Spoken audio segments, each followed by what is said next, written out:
All of these factors, from government surveillance and mind control to political correctness and open borders, are integral to the globalist agenda commonly known by its critics as the New World Order, and never has its existence been more evident or acknowledged than it is today. Since the release of the 1999 film The Matrix, the New World Order has also come to be alternatively referred to as The Matrix, as many perceive the film to be an accurate metaphor for the system of political, social, and psychological control that various aspects of society have over the masses, from political elections to television and movies and the educational system. Those ultimately behind the New World Order, or the Matrix, are believed to be part of a global satanic cult known as the Illuminati, who, through ritualistic blood sacrifice, including that of children, communicate with demonic entities who, in return for sacrifice, grant Illuminati leaders power over the visible world. For decades, this global satanic cult and its New World Order agenda has been recognized by the Christian prophecy community as evidence of Satan's plan to prepare the world for the Antichrist. However, the increasing exposure of the New World Order and its satanic architects in our time makes it seem as though Satan's plans are rapidly unraveling. Even more puzzling is that the New World Order is being exposed primarily by people who, from a truly biblical perspective, are as satanically indoctrinated as those behind the New World Order. It would appear then that Satan's house is divided. How could the great deceiver and leader of the fallen angels allow his own kingdom to be exposed by his very own? The simple answer is that he wouldn't. In the 12th chapter of the Gospel of Matthew, Christ confirms that Satan is not foolish enough to allow his own kingdom to fall through internal division. Satan himself is exposing the New World Order, a phenomenon which I call the Matrix disclosure, as part of a conspiracy far greater than anything ever conceived by the Illuminati. You have been grievously deceived.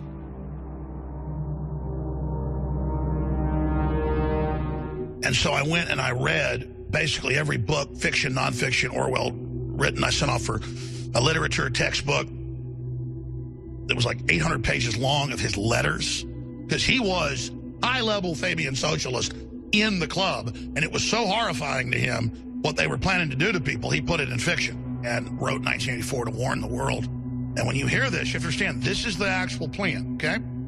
Power is in tearing human minds to pieces and putting them together again in new shapes of your own choosing. Do you begin to see, then, what kind of world we're creating? It is the exact opposite of the stupid, hedonistic utopias that the old reformers imagined. A world of fear and treachery and torment. A world of trampling and being trampled upon. A world which will grow not less but more merciless as it refines itself. Progress in our world will be a progress towards more pain. The old civilizations claimed they were founded on love or justice. Ours is founded upon hatred. There will be no love except the love of Big Brother. In our world, there will be no emotions except fear, rage, triumph, and self-abasement. Everything else we shall destroy. Everything.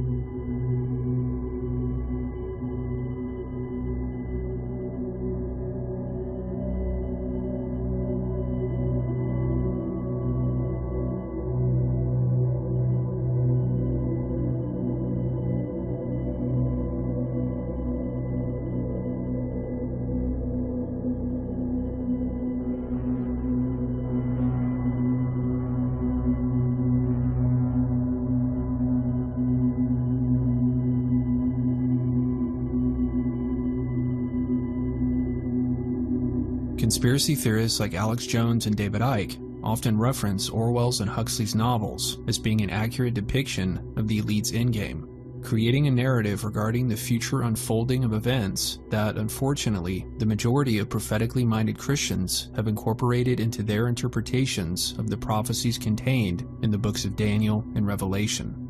Consequently, many Christians have come to see Orwell's and Huxley's visions as the fulfillment of the prophecies of the Antichrist and his earthly kingdom, and have thus dedicated a great deal of time and effort to exposing the New World Order, believing it to be Satan's true endgame and preparing the world for the Antichrist. But there are several major problems with this view.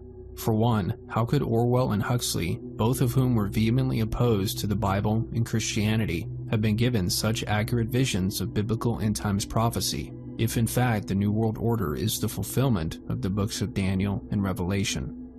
Another major problem is that not only is belief in the existence of the New World Order becoming more and more widespread, but there seems to be a growing movement resisting New World Order tyranny. And perhaps most disturbing of all, from a biblical point of view, is that so many of those leading this resistance movement against the New World Order have an overtly anti-biblical agenda. That's what I'm here to do, to help people to understand, to get back in tune with the divine nature of the universe. And I believe that that's going to be required very soon, because when all the systems break down and the Christians for the first time begin to think about it, where is Jesus?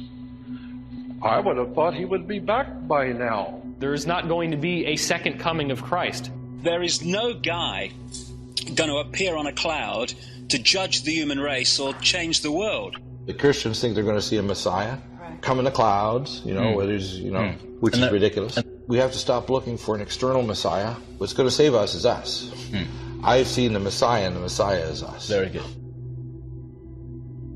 Unfortunately, the vast majority of Christians who study the New World Order and directly connect it with end times prophecy have not entertained the possibility of spiritual deception with regard to how the Matrix has been exposed and presented by Orwell, Huxley, and the conspiracy media. The rapid rate at which the Illuminati's plans are being revealed, not only by critics and whistleblowers, but by the elite themselves, suggests that perhaps Big Brother's plans of global domination are a massive red herring that are being revealed for deceptive purposes, in order to serve an even grander agenda, one that has nothing at all to do with the New World Order or the so-called Matrix of control. Numerous places in the Bible tell us that, unfortunately, the vast majority of humanity will not be saved because they have turned their hearts against God and refused to believe. As Christ tells us in Matthew chapter 7, narrow is the path that leads to life, and few find it. And the book of Revelation makes it clear that most of the world, having rejected God in their hearts, will be deceived by the Antichrist, the beast from the sea, and his false prophet, the beast from the earth. But if the vast majority of the world will be deceived by the Antichrist, then why are so many rebelling against the New World Order, if in fact it is where the true spirit of Antichrist is manifesting? And again, why are so many leaders of this growing rebellion movement opposed to the Bible and its vision of the future, believing it to be part of the very control system that enslaves us? And this is what we have to resist. We have to resist this siren song of greed coming from the military-industrial complex and the sort of orthodox eschatologists, the people who would like to figure out how to precipitate an end of the world scenario, like these books Left Behind and all this sort of fundamentalism. Those are the guys running this program. Yeah. These classified programs are filled with really kooky people from the lunatic fringe of the religious extremists. And he said, but right now I want to tell you one thing for sure. We in the FBI and your government does not see you as a threat. But if ever you're going to seriously be in trouble, let me tell you who your enemy will be. It's going to be the church. It's most likely going to be the Catholic Church, but it's going to be the church. Christian church will be your enemy, because the Christian church is the biggest organized criminal syndicate in the world. And we know it. The people who are actually running Christianity, both Protestant and Catholic, behind the scenes are the world's best criminals. And we know that. So he says, so when you're messing with the church, you're messing with underworld criminal syndicates. Money, politics, sex, drugs, the whole thing. They're running it. And we know that. The concept of the false flag is well known in the conspiracy community, which claims that the globalists use false flag operations to further their agenda of control.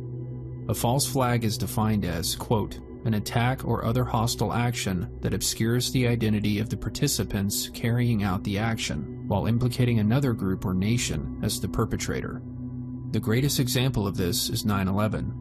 Conspiracy theorists believe that the American government attacked its own country and falsely blamed it on Muslim extremists to justify a phony war in the Middle East and increase government control. The formula is quite simple. problem, reaction, solution, also known as the Hegelian dialectic. A crisis is manufactured, a phony enemy is blamed for it, a response is demanded, and the solution is offered. A solution which seems to be for the greater good, but in reality only serves the agenda, the ones truly responsible for the initial crisis itself. The true enemy creates a situation whereby he becomes the hero of the people. As Rahm Emanuel once said, "You never want a serious crisis to go to waste. And what I mean by that, it's an opportunity to do things that you think you could not do before." While the concept of the false flag is easily understood within the physical realm, it never seems to be applied solely to the spirit realm. Though many believe the top New World Order elites are in direct communication with and ultimately working for some kind of spiritual or interdimensional beings, this narrative still includes human beings who are in full knowledge of what the spirits are ultimately planning. What I am suggesting, however, is the possibility of a massive false flag operation that has been carried out solely by deceptive spirits, who have not brought any human, elite or otherwise, into the fold. What if Satan and his angels have been secretly carrying out their own false flag operation from which the entire human race has been completely compartmentalized? What if for centuries Satan has been creating a massive problem or crisis, a dark, menacing prison planet, ruled by a secret group of elite bloodlines bent on controlling the world with the intention of eventually exposing it in order to engender a reaction from mankind, who will then demand that something be done about it, at which point Satan will offer the solution. Just as Islamic terrorists were framed for 9/11, what if God and his angels were being framed for creating the New World Order? What if the New World Order itself was the real false flag operation, and Satan was now exposing it in order to paint the God of the Bible as the ultimate enemy of mankind, in order to justify an entirely different kind of war over the minds and souls of the human race? What is that where they announce world government in hundreds of newspapers, but then if you talk about it, the Southern Poverty Law Center and ADL say you must be a terrorist? I mean, this is propaganda I would design, David, to wake people up against me.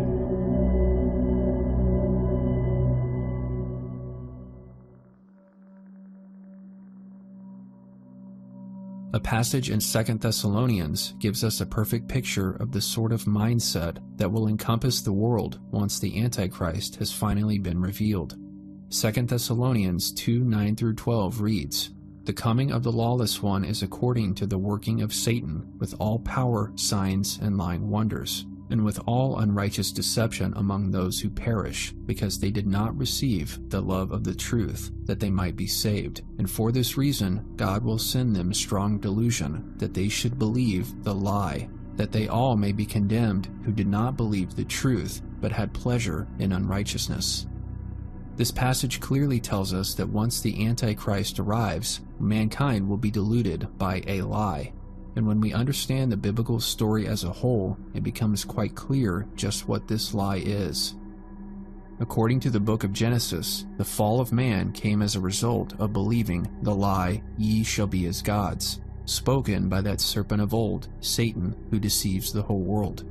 From the very beginning of human history, Satan's goal has been to convince man that he is God. It's therefore reasonable to assume that through the Antichrist, Satan will seek to consummate the work he started all the way back in the Garden of Eden by initiating mankind into the religion of human divinity. This is true Satanism or Luciferianism, not participation in ritualistic blood sacrifice or the literal worship of the devil, but simply believing that one is on equal footing with the Creator. The lie that man is divine is, therefore, the true essence of the Antichrist agenda, the real Luciferian philosophy, which ultimately aims at convincing mankind that it is godlike, powerful, without sin or blemish, inherently free, and capable of transcending to higher levels of being.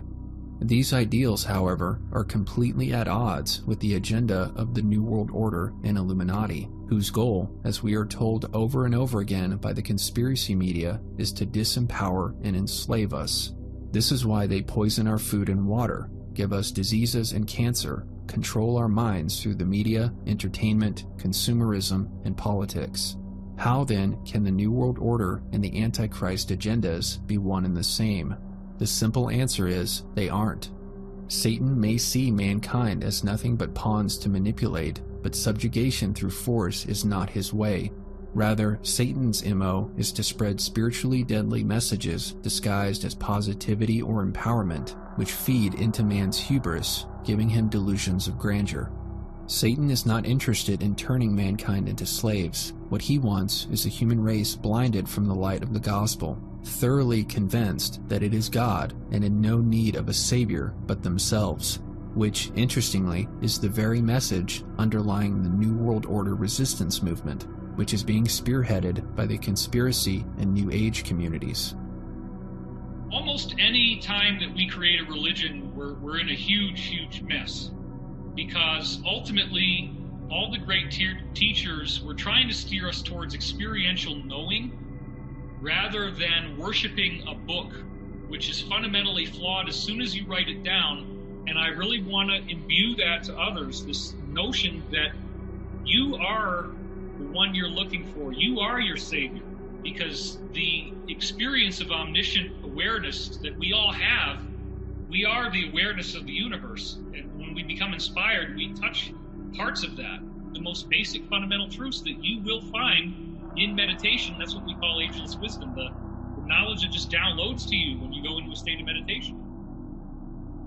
The lie that man is God is the root of what are known as the ageless wisdom or mystery school teachings, which have been the basis of Eastern mystical religions such as Buddhism and Hinduism, as well as the various branches of Western esotericism and occultism, including Platonism, Freemasonry, Rosicrucianism, and Theosophy. In recent decades, these teachings have been disseminated on an unprecedented scale through the New Age movement. Though many Christian prophecy researchers have portrayed the New Age as part of the larger New World Order agenda, the evidence simply does not support this notion.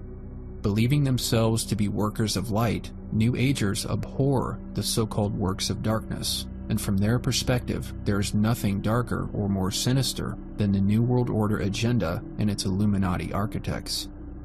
Interestingly, the subject of the Illuminati and their global conspiracy is a frequent topic of messages communicated by spirits through channeling, a process popular within the New Age, whereby a person opens themselves up to become a direct conduit of one or more spiritual entities, who speak through the person telepathically, communicating whatever messages or spiritual teachings the entities wish to convey.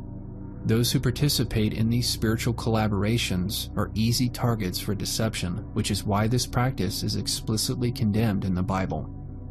Masquerading as benevolent spirits or extraterrestrials, satanic entities quite frequently speak of the Illuminati and their dark plans, in an apparent attempt to warn humanity of their global conspiracy. It doesn't matter who you speak to. It doesn't matter even speaking to lovely intuitive sources in the other world. I can say without exception, all of them have said, even if they don't choose to go into it, yes, there are forces that are interfering with the people of your planet. And that goes without exception.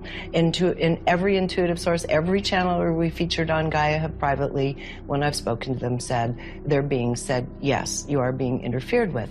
Your job is to break that. The reason people feel so isolated and the reason that people are so in pain is because of the fragmented humanity that they are existing in. Humanity has been designed to connect and to be a tribe, and yet through the evolution process and through the control of certain forces, you would call them government, although we would argue that what you see presented as your government is not actually the government, it is the display people for the government. What is your exact description when you're saying for the government, the forces that control? We would say that this is clear everywhere you go, as in, often what you perceive as the person in charge is not in charge. So when we say there are governing bodies behind your government, we mean exactly that. There are people who have a certain amount of control regarding the resources and the freedoms on this planet, and some of those people, not all, but some of those people have very dark agendas. In her book, The Robes, a Book of Coming Changes, Penny Kelly details the seemingly prophetic information revealed to her by a group of extraterrestrials. known simply as the Robes, who visited her in person multiple times in the 1980s. These beings imparted not only New Age wisdom about the coming expansion of consciousness on planet Earth, but also how in the coming decades, the world would begin moving in a very dark direction at the hands of a few very powerful and corrupt families. Penny was an unemployed mother with 4 children on welfare, had a Kundalini awakening that just blasted her open, and all of a sudden, these little men in brown robes started appearing to her in her kitchen, her bedroom, her living room, and started showing her glimpses of the future. I saw the 12 or 13 families who were members of the Cabal, and they never called it the Cabal. They always called it the families. That was their term, 12 or 13 families. I saw that it was mostly a business arrangement, and that there were some awful things that were happening. I might cry if I have to talk about them. They were so terrible. And what they pointed out was that the families, the Cabal families, would become a huge obstacle to change. They would distract people with music, with entertainment, with food, with poor food especially, with all sorts of meaningless drivel, and people would go for that, and they would not focus on the reason they were here, which was to develop their consciousness. For years, New World Order researchers have agreed that the highest echelon of the Illuminati consists of 13 specific families, each with their own special bloodlines. Through the work of researchers like Fritz Springmeier, the Christian prophecy community has largely embraced this revelation about the Illuminati families, believing it to be the blueprint for Satan's true endgame. However, the messages Penny Kelly received from these entities called the Robes nearly 40 years ago, as well as many other channeled messages received from supposedly benevolent spirits and ETs assisting in the elevation of humanity's consciousness, raised the disturbing possibility that the Illuminati's exposure is not the work of God, but of Satan. That the Illuminati are so frequently exposed by satanic spirits themselves should raise a serious red flag regarding the legitimacy of the New World Order as Satan's true endgame. For why would Satan directly reveal his ultimate plans to so many of those he clearly intends to deceive? What this and similar ET and spiritual encounters suggest is that, for some reason, in addition to humanity's indoctrination into the New Age worldview, Satan also finds it of the utmost importance that mankind learn of the Illuminati and their dark agenda against the human race, which again suggests the likelihood that the New World Order itself is a massive false flag. Yeah.